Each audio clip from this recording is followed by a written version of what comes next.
예, 안녕하세요. 신의료기술평가사업본부장 김석현입니다. 정확하게 오늘 제가 말씀드릴 내용은 신의료기술평가 사업이 아니라 거기에서 파생돼서 진행되고 있는 연구의 형태인 제한적 의료기술 사업입니다. 이것은 넘어가도록 하겠습니다. 신의료기술평가에 대해서 아시는 분이 얼마나 계신지는 잘 모르겠지만, 신의료기술평가는 우리나라 건강보험제도 안에서 새로 사용되고자 하는 의료행위, 기술의 안전성, 유효성을 평가를 해서 보험권으로 진입하는 결정을 하는 그런 제도입니다. 그래서 2007년도에 이 제도가 만들어졌는데, 2007년도 이전에는 심평원에서 전문가 자문이나 학회 의견 등의 전문가 의견을 통해서 그 보험급여 등재 과정이 이루어졌습니다. 그 과정에서 여러 가지 전문가들의 이견에 의한 등재 과정에 있어서의 지연이라든지 여러 가지 문제가 발생한 적이 있었습니다. 그래서 그런 것들에 대해서 국가 차원의 체계적인 객관적 검증 제도가 필요하다는 컨센서스가 이루어져서 2007년도에 신의료기술 평가 제도가 만들어졌고, 초창기에는 심평원 안에서 이 신의료기술 평가 제도가 이루어지다가 2009년도에 한국보건의료연구원이 만들어지고, 이 보험자 입장에서 새로운 기술의 등재를 보는 것보다는 중립적인 기관에서 보는 것이 맞다는 그런 취지하에 한국보건의료연구원으로 이관되어서 지금까지 진행을 하고 있습니다.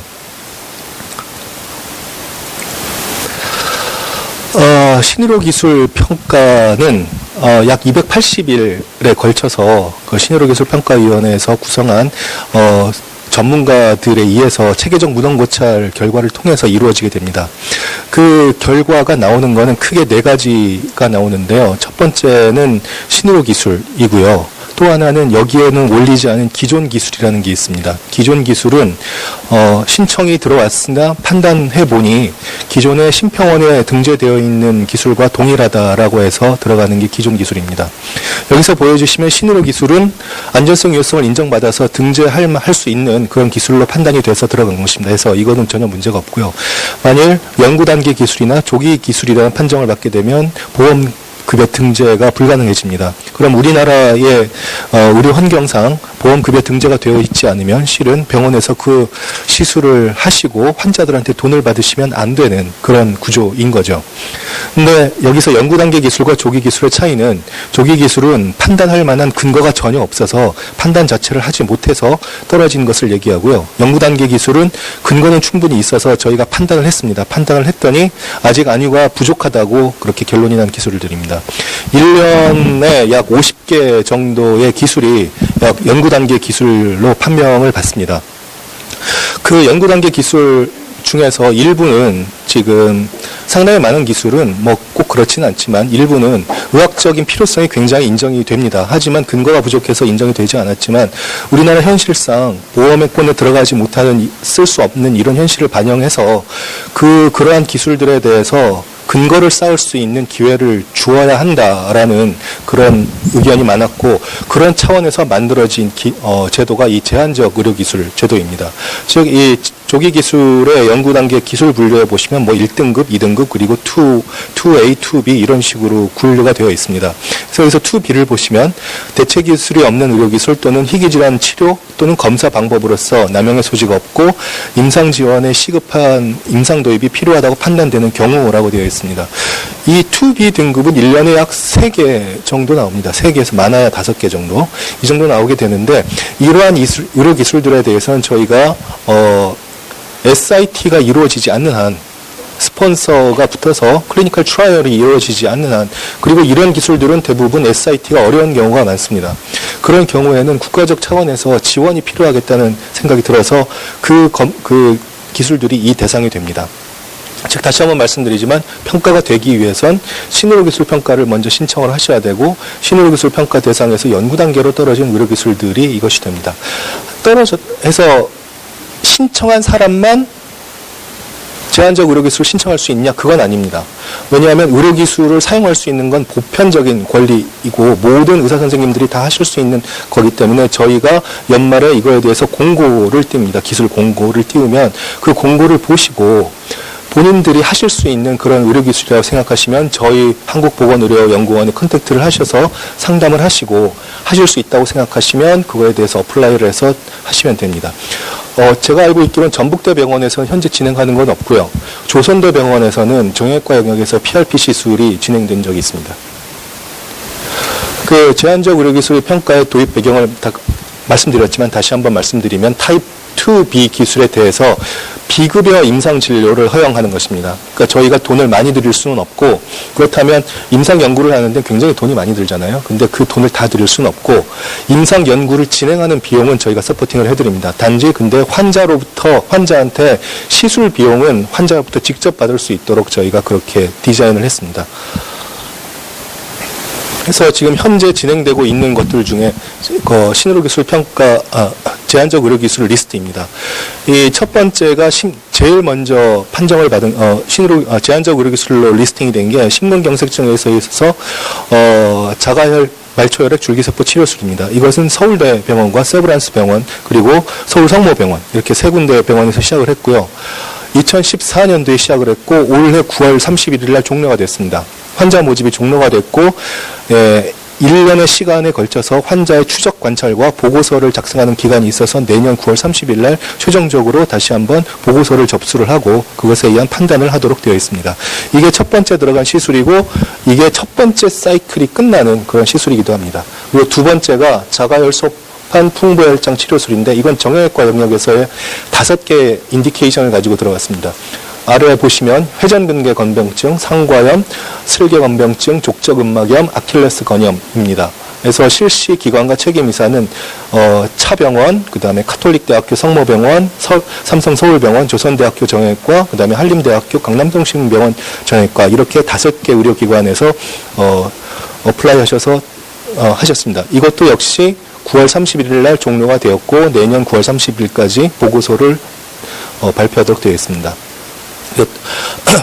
그리고 그 다음 제한적 의료기술로 인정이 된 게 췌장암에서의 비가역적 전기 천공술입니다. 이 기술은 현재 세브란스 병원과 카톨릭대학 성모병원에서 진행되고 있습니다.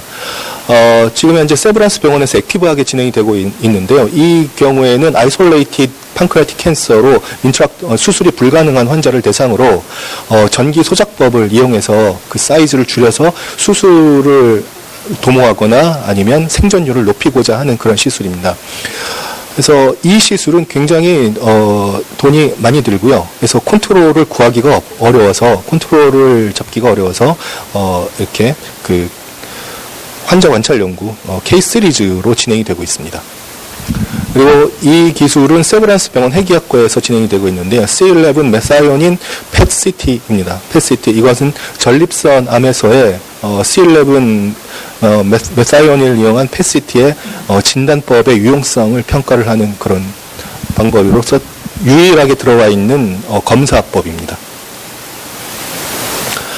그리고 가장 최근에 시작한 유리체내 자기혈소판 농축액 줄기술입니다. 그러니까 황반 원공이 발생한 환자들을 대상으로 지금 표준 치료술이 유리체 절제술인데 유리체 절제술을 시행하고 난 후에 PRP를 같이 시행해서 치료 성공률을 높일 수 있는지 없는지를 판단하는 그런 시술이고 첫 번째로서 시행되는 랜더마이즈 클리니컬 트라이얼입니다. 그래서 환자가 이거는 더블 블라인드는 아니고요. 환자가 모르는 형태로 환자가 수술을 받으러 들어가기 전까지는 자기가 그러니까 참여한다는 건 알고 있지만 자기가 대조군인지 실험군인지는 모르는 상태에서 들어가서 그 상태에서 결정을 해서 만일 실험군으로 결정이 되면 유리체 절제술을 하고 그 다음에 끝날 때 PRP를 주입을 하고 나오는 그런 형태로 되어 있습니다. 그렇게 할 수 있었던 가장 큰 이유는 이 PRP 가격이 약 30만 원 정도로 비교적 저렴하기 때문에 환자들한테 부담도 적고 그렇게 해서 그렇게 진행을 할 수 있었습니다. 이것은 지금 성모병원 계열의 5개 병원에서 5개 병원 안과에서 진행이 되고 있습니다.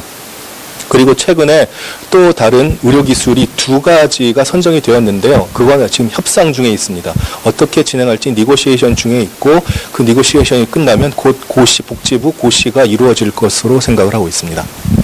그래서 우정 절차를 보시면 우선 신의료기술 평가를 받은 후에 연구단계 기술로 선정이 된 기술들에 대해서 저희가 신의로기술 평가 홈페이지에 업데이트를 합니다. 대상 기술 공고를 하게 되면 이것을 보시고 신청을 하시고 그럼 그것을 바탕으로 저희가 선정 평가를 하게 됩니다. 선정 평가를 하게 되면 그다음에 중간 보고 3년간 중간 보고 그리고 최종 평가가 이루어지고 안전 관리를 위한 중대한 이상 반응, 이상 신체 반응 보고 프로세스와 안전 관리 프로세스가 있습니다. 그래서 3년 후에 이게 끝나고 나면 신의로기술 평가를 재신청하셔야 되고 그 결과를 바탕으로 신의로기술 평가가 이루어지도록 되어 있습니다. 그래서 이 밑에는 저희가 하는 그런 프로세스입니다.